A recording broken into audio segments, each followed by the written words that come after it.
What's up, everyone, and welcome to the Star Wars Explained Weekly Q&A. I'm Alex. I'm Molly. And today we're going to be answering your questions about Rotta the Hutt. A lot of people had questions about the casting rumor that popped up this past week. So that's going to be our main topic for the video. I want to address some just general thoughts and feelings real quick. You've been getting some heat in the comments section about your Skeleton Crew reviews. Yeah, Do you want to talk about that? So we're going on vacation for the weekend, just a little cabin trip with friends, and we're leaving on Thursday, so we're shooting this Wednesday, and my episode 3 review came out, and people have been not coming after me, but I feel like disappointed, maybe. Well, yeah, that's a good way to put it.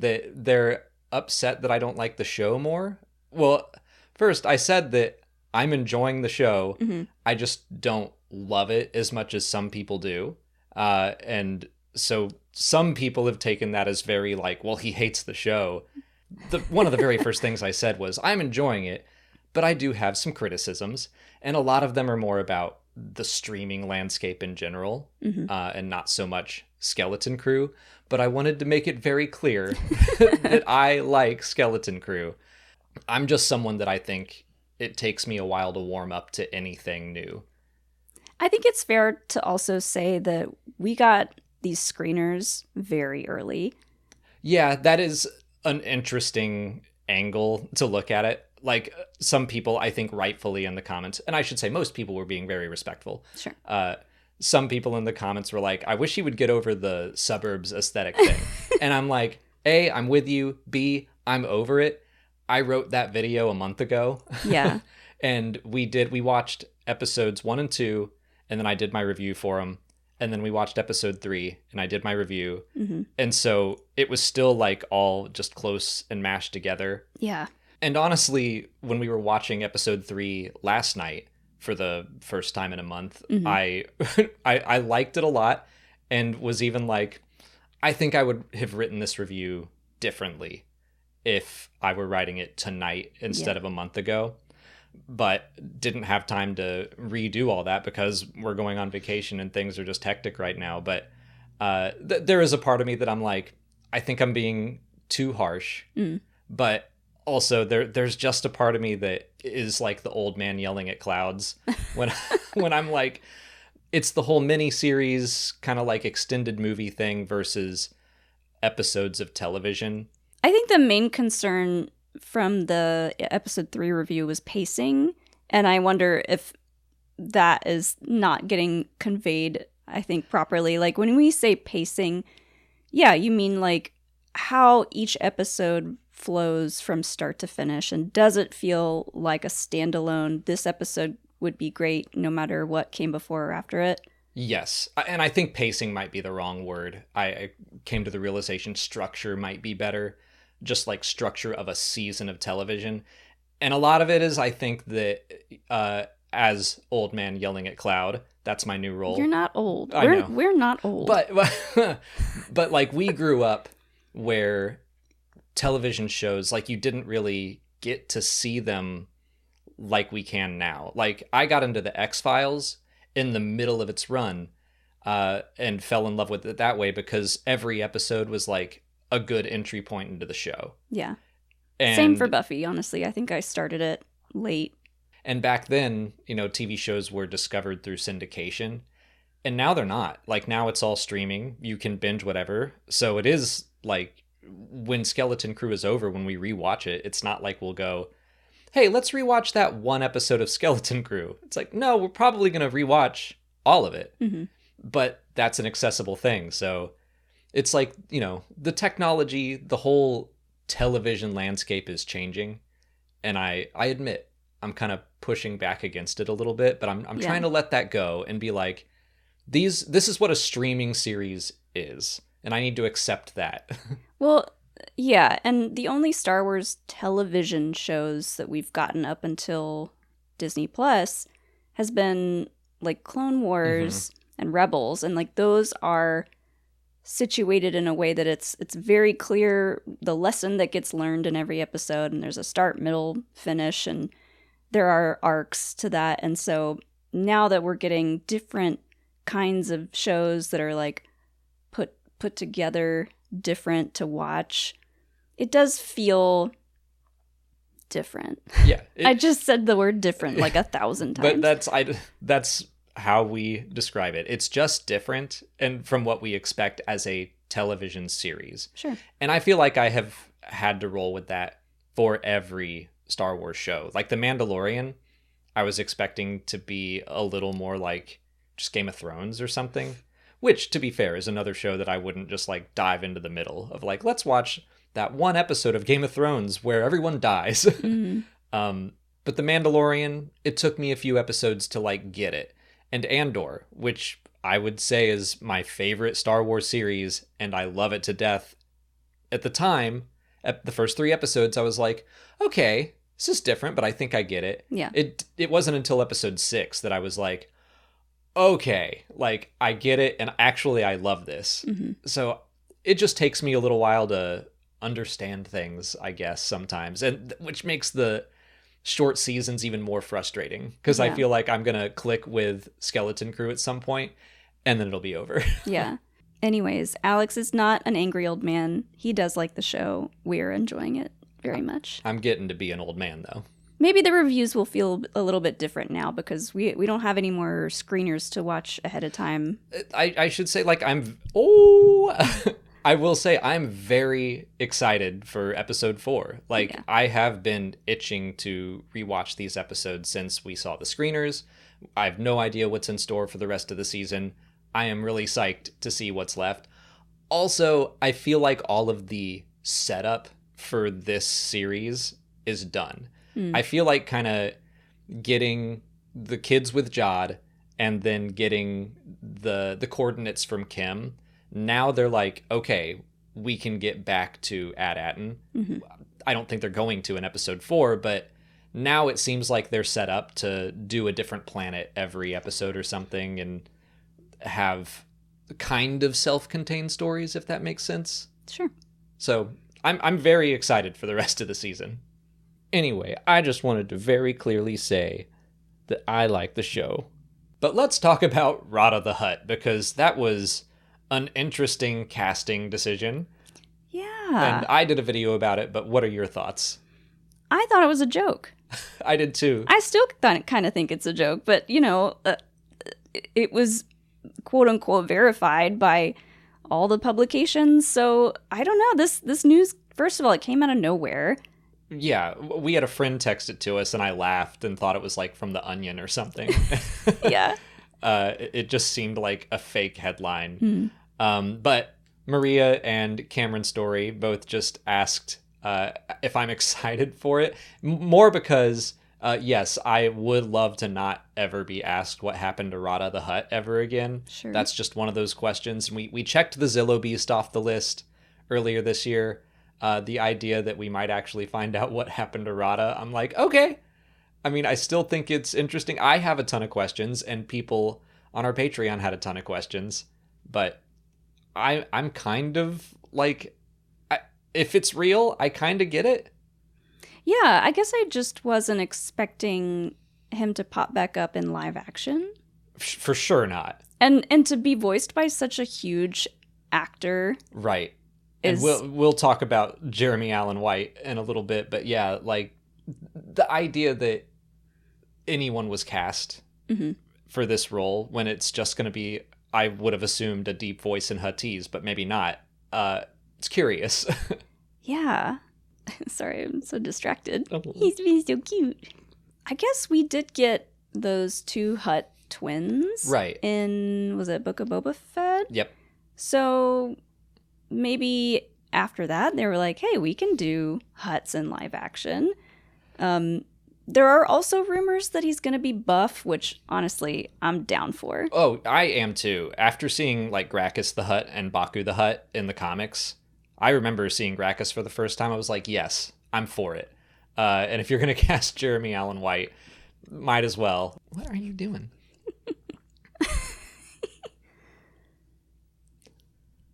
I also wanted to address that Deadline reported one of the Imperial warlords is going to be in The Mandalorian and Grogu. I'm on board for that. That's something that I was kind of guessing, not that this specific character would be back, but just the idea that if this is a movie on the way to Dave Filoni's New Republic movie, then it would be a good idea to have like a mini boss building up to Thrawn. Yeah.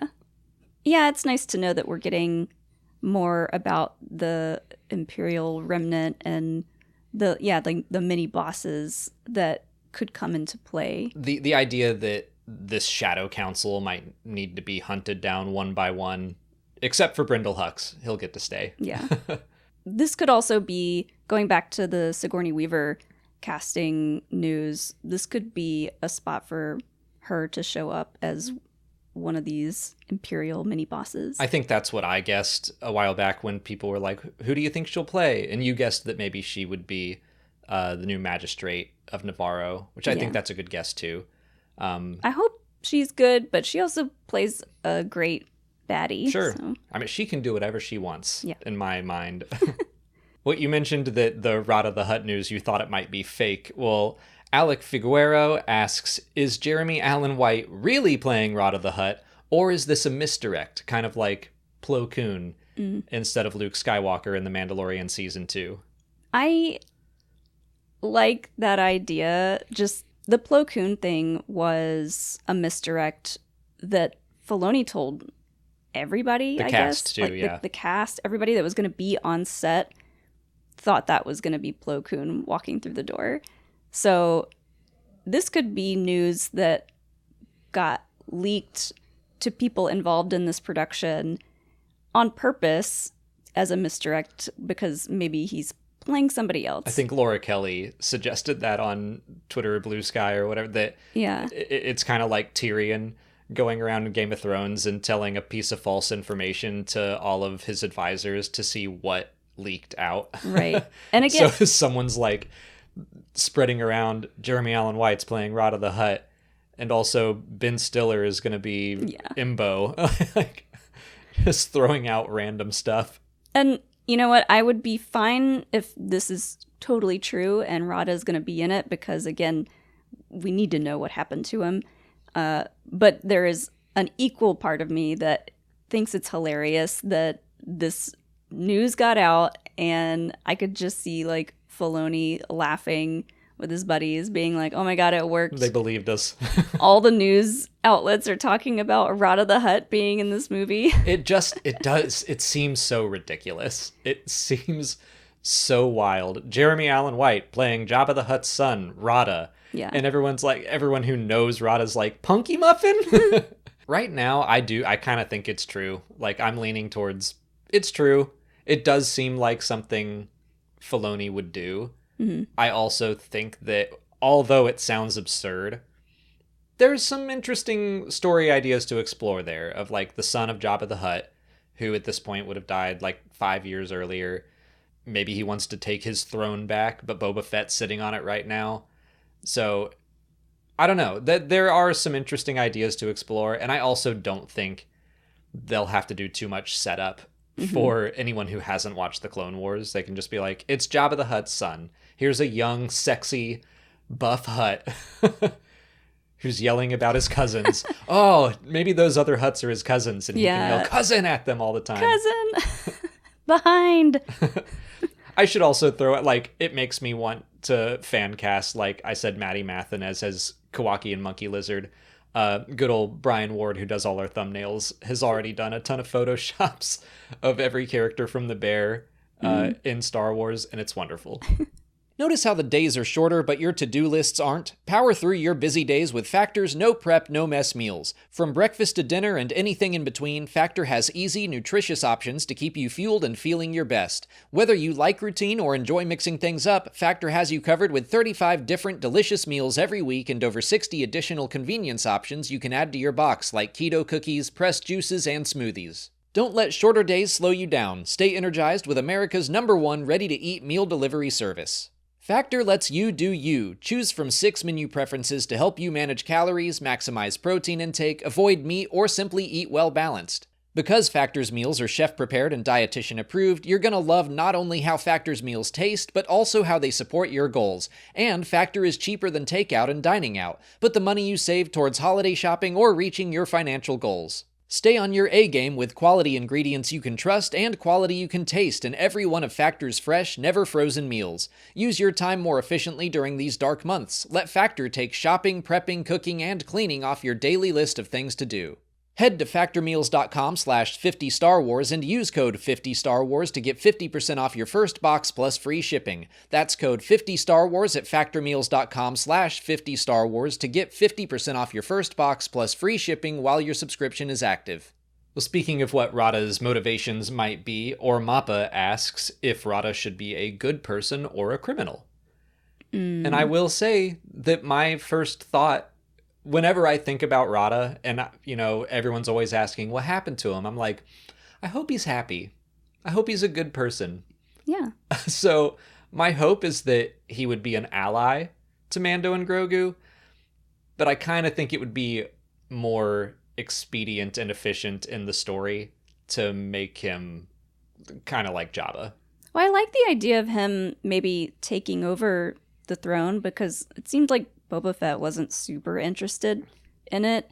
And, I would like to see Boba Fett go out and do other things and explore the galaxy. So I like the idea of him being a good guy, coming in and, taking his rightful position on Tatooine. I'm kind of with you that I would prefer Boba Fett be more mobile, I guess. But he did fight pretty hard to keep that throne. He fought the Pikes and everything. So, well, he wants control, so that he can do good, I think. But I don't know if he really wants that specific position. Yeah, I mean, maybe once things have settled in Mos Espa, he can just pass control over to Rotta and be like, hey, are you nice? And he's like, yeah, I'm super chill. And he's like, come on in. Mm-hmm. I just think that the more casual audience is going to expect, oh, it's a Hutt, they're going to be a bad guy. But if it's a buff Hutt, they've never seen a buff Hutt before, so that could be an easy, visual way to be like, nah, he's good. Maybe, but Gracchus was not good, and neither was Baku. Mm. Not all buff Hutts are good. We didn't see them in live action, though. I know, I'm just saying.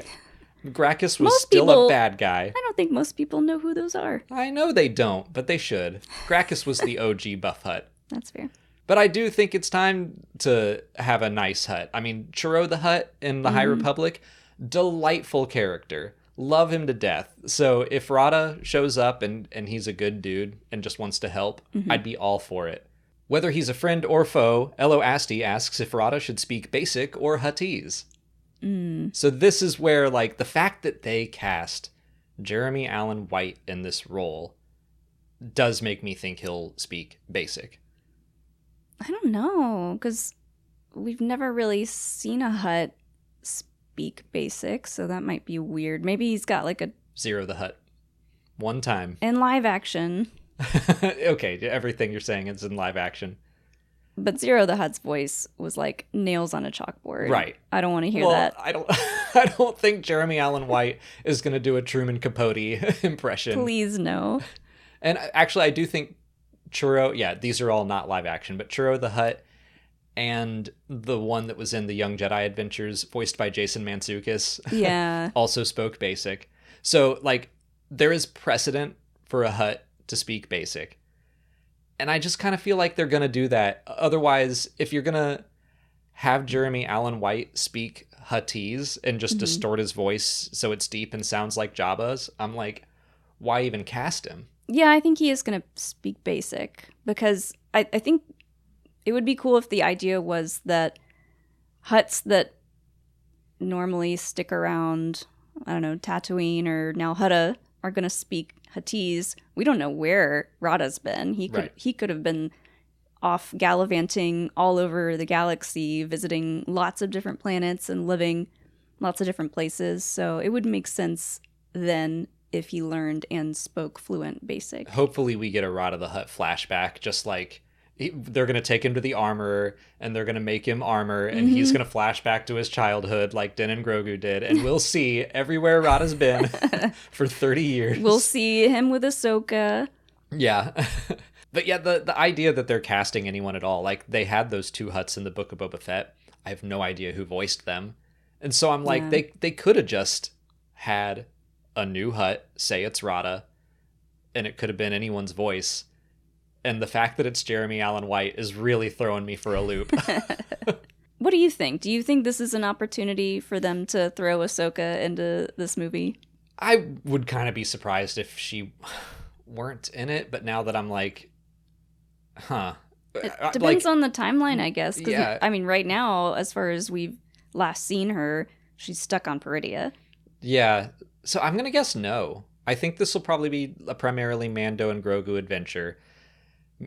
But I don't think that they will have Ahsoka show up in this and kind of spoil that she gets back from Peridia, which I think maybe not obviously she will, but that's what I expect. So yeah, I think she'll be gone. Maybe this all plays further into the Thrawn movie, and Rotta will be in that, and then Ahsoka will get back, and they'll have a big reunion. Yeah. I mean, there is a chance for that, and for her to be like, Stinky! And then he yells at her and cusses at her and says, don't call me that anymore. Yeah. I can't get the bear out of my head. What if he's a chef? No. What if he...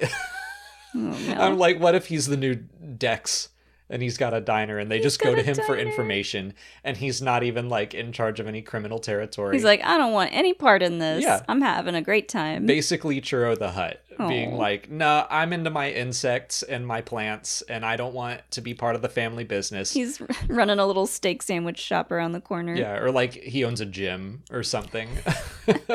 He's basically Richard Simmons. He has like a whole hollow series of workout DVDs. To be like, if I can get in shape, so can you. I could see him being like sort of a motivational speaker along those lines. That would be kind of cute. My dad was terrible, but I still made something of myself. We're throwing out a lot of ideas here. We're full of great ideas every week. That's all the time we have for questions today. It is a shorter episode because we are literally just about to go do our live stream after show with the Bombad cast. So if you wanted more Skeleton Crew talk, I will link to that stream in the description and in the cards and stuff. But yeah, we had to kind of rush through today's episode because we're leaving early tomorrow to just go out into the woods, hang out with friends, do holiday stuff. Yeah. We're doing a little friend cabin trip. Yeah. If you want to leave a question for next week's video, just put it in the comments below or sign up for Patreon to join our weekly Q&A discussion. If you haven't already, please like this video, subscribe to the channel. Follow us on Twitter, Instagram, TikTok, Threads, and Blue Sky. And as always, thanks for watching, and may the Force be with you.